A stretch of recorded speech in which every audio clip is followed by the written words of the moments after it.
Hola, bienvenidos a nuestro Expreso Financiero, donde hablamos de la información que tienes que saber para empezar tu semana. Buenos días, Esteban, ¿cómo estás? Hola Cata, súper emocionado esta semana, Bueno, esta preocupado. semana empezamos bueno, la semana pasada terminamos con mucha información. Definitivamente, pues las tensiones comerciales entre China y Estados Unidos se volvieron a calentar y eso le ha puesto pues una dinámica diferente a los mercados. Cuéntanos un poquito qué ha pasado con ese tema. Bueno, la semana pasada tuvimos toda la situación de Trump diciendo vamos a colocar aranceles del 100% a todas las importaciones chinas, sin excepción. Ya en semanas anteriores, en ocasiones anteriores, vimos alguna que otra excepción, pero esta vez sí fue total, absolutamente a todas las importaciones. Y China, como medida de represalia, colocó ciertas limitaciones a las exportaciones de tierras raras y de imanes para la industria tecnológica. Aparentemente esto no solamente se va a quedar con Estados Unidos, sino que también se extendió a sus socios. Ya empezamos a ver algunas negociaciones, algunas charlas entre Estados Unidos y la Unión Europea, como para ver cómo responden de forma conjunta respecto a las sanciones por parte de Pekín, pero hay que ver cómo se termina de desenvolver esto esta semana. Bueno, entonces se calentó el tema tecnológico. ¿Qué ha pasado con las acciones tecnológicas? Claro, vimos una caída absolutamente en todo, tecnológicas, Estados Unidos, por fuera de Estados Unidos, Bolsa de Europa, Japón, todo tuvo un retroceso con una pequeña recuperación, pero lo que vimos fue una caída general. Vimos que algunas tecnológicas, en este caso AMD y Oracle, Oracle anunció la instalación de 50,000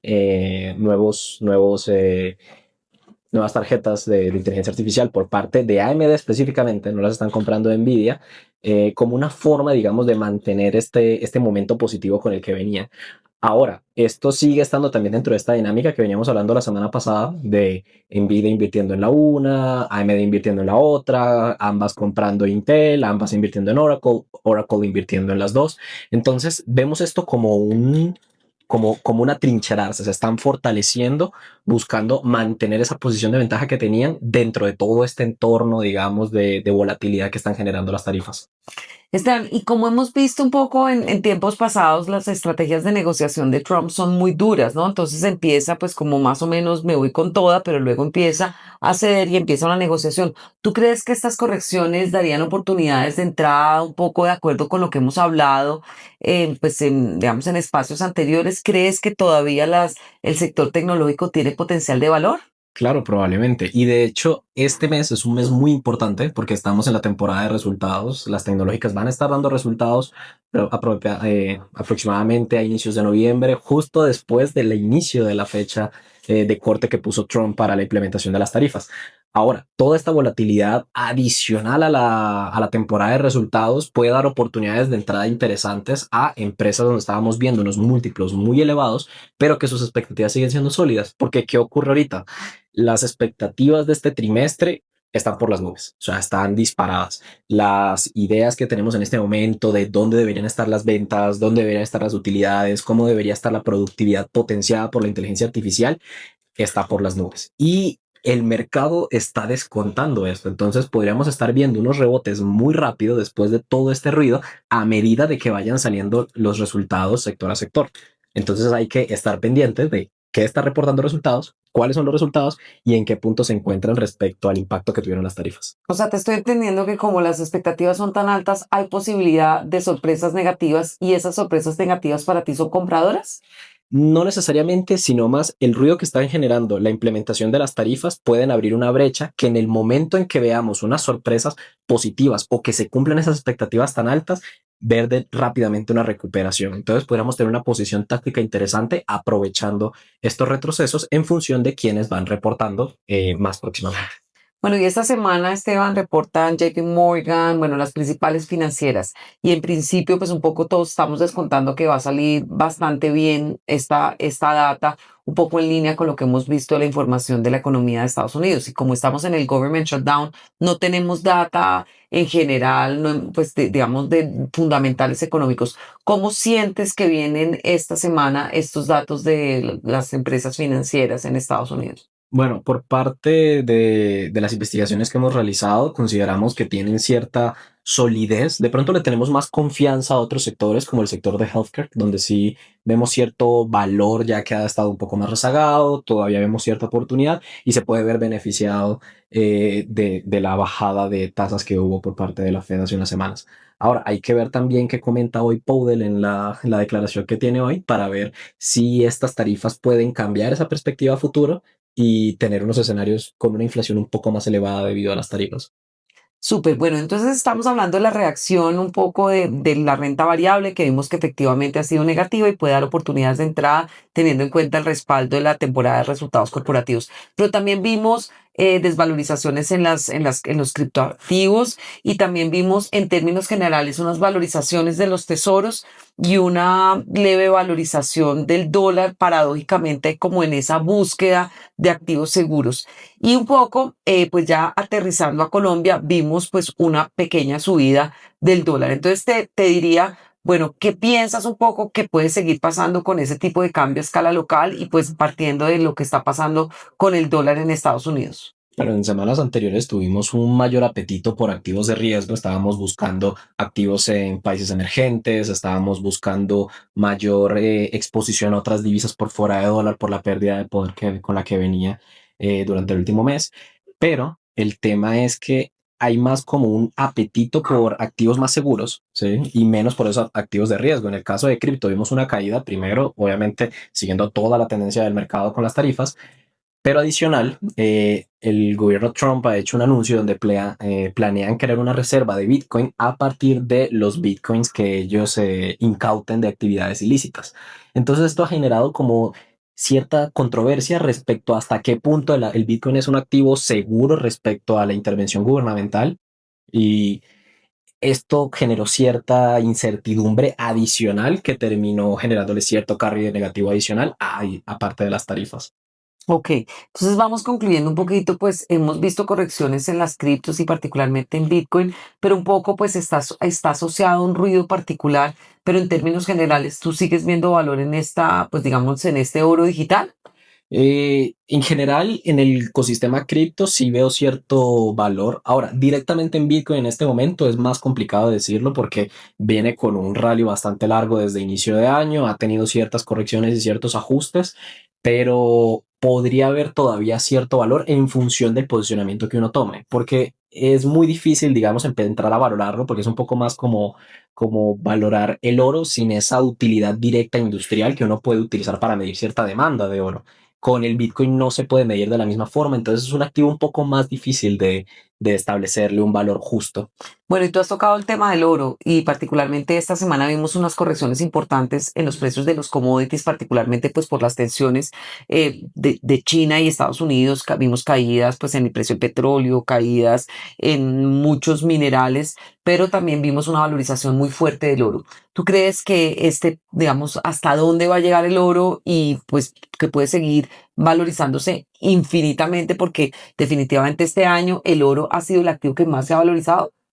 Sí, es cierto. O sea, con el oro es una situación bastante irregular, ¿no? Porque, bueno, hay un apetito más bien, hay una pérdida de apetito de riesgo. Los inversionistas están un poco más inseguros, están diciendo, vemos un mercado muy caliente, vemos análisis donde están hablando de una sobrevaloración en los activos, en lo que es equity, en las tecnológicas. Y cuando uno empieza a mirar otras alternativas, no hay mucho de dónde coger. Entonces empiezan a ir por los más tradicionales. Hay apetito por tesoros, hay apetito por oro, hay apetito por plata también.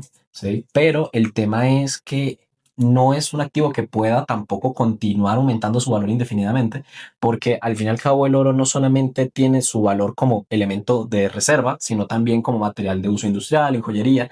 Y si llega un punto en donde este material ya no es tan rentable su uso industrial, estaremos viendo un límite para ese crecimiento, digamos, de forma natural a partir de la demanda y no tanto desde el lado del inversionista. Perfecto. Bueno, entonces vamos concluyendo un poco. Lo que hemos empezado a ver esta semana ha sido las tensiones comerciales siguen fuertes, hemos visto desvalorizaciones de los principales activos, un poco el mensaje es mirar un poco cómo evoluciona, pero es posiblemente estas correcciones dan entradas de oportunidad. Y quisiera yo aterrizar a los activos locales. Vimos en Colombia pues la semana pasada una noticia de inflación ascendente, menor plazo, menor, digamos, margen de maniobra para el Banco de la República para bajar sus tasas de interés.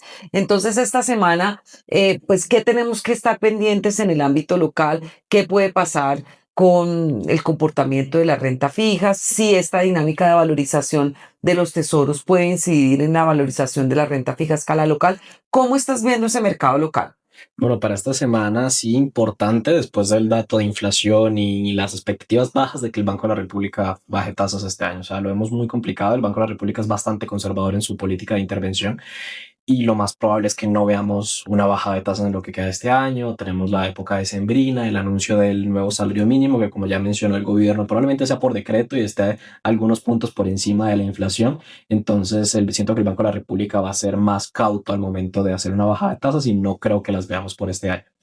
Ahora, respecto a esa parte local, por ejemplo, con la bajada de los precios del petróleo, Ecopetrol, digamos que venía con cierta pequeña recuperación después de su último reporte trimestral y esa recuperación fue prácticamente barrida completamente, llegando a niveles por debajo de los 1800, 1770, 1775 más o menos y no vemos por ahora un tope mínimo. O sea, puede que si el precio del petróleo, como ya está por debajo de los 60 dólares para el Brent, continúe bajando por el aumento de producción por parte de la OPEP.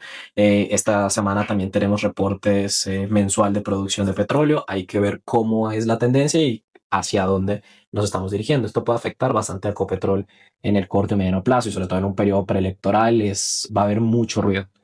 Ahora, hay otra situación y es la discusión de la reforma pensional que estaba pensada para esta semana y es ver qué va a ocurrir con las inversiones de los pensionados en Colombia.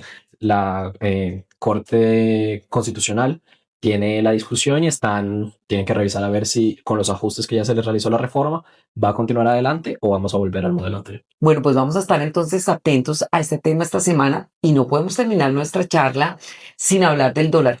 Pues ha subido, lo hemos visto ya por encima de 3.920. ¿Qué crees que va a pasar esta semana con ese tema? Bueno, mientras siga habiendo apetito por activos conservadores, seguiremos viendo una subida por parte del dólar, ya que pues, ha venido subiendo respecto a todos sus pares, comparado con euro, comparado con yen, con yuan, tenemos un dólar valorizándose respecto a todas las monedas, generan a partir un poco del ruido generado por las tarifas, pero podríamos verlo en cierto plazo, o sea, no mañana, pero sí en cierto plazo, un dólar incluso llegando a los 4.000. Perfecto, bueno. Y no podemos también terminar sin que nos cuentes un poquito de chismecitos corporativos y un dato financiero clave, pues, o un dato, digamos, curioso, por llamarlo de alguna forma. Bueno, hay un dato curioso que siempre me ha llamado la atención, especialmente trabajando en fondos de pensiones, y es que el 90% de los inversionistas institucionales normalmente no suelen superar a los índices. O sea, un índice como el S&P en el largo plazo tiende a superar a muchos inversionistas de hedge fund manejando todas estas estrategias, porque hemos visto un aumento en la eficiencia de estos ETFs. Entonces, fondos que invierten a través de estos instrumentos, como nosotros, tienden a tener un mejor desempeño en el largo plazo que fondos que suelen tener una estrategia un poco más activa, o al menos según lo que refleja la mayoría de datos de cuáles son los resultados de estos inversionistas. Increíble el poder de la diversificación y bueno, pues la magia también de la inversión pasiva. ¿Y un chismecito corporativo? Bueno, es probable que si los precios que estamos viendo de petróleo continúan como están, Ecopetrol tenga unas semanas, unos meses duros ahorita y bueno, a ver, el gobierno tiene una situación financiera un poco delicada. Podríamos estar viendo en periodo preelectoral un nuevo dividendo, quizá, es algo que se está especulando, para darle cierta liquidez al gobierno y al mismo tiempo para darle cierto contento a los inversionistas y ver una posible mejora. Pero sigue todavía estando en, en la especulación. Bueno, pues muchísimas gracias, Esteban, y muchas gracias. Entonces, si quieren saber más de estos temas, síganos aquí en nuestro Expreso Financiero.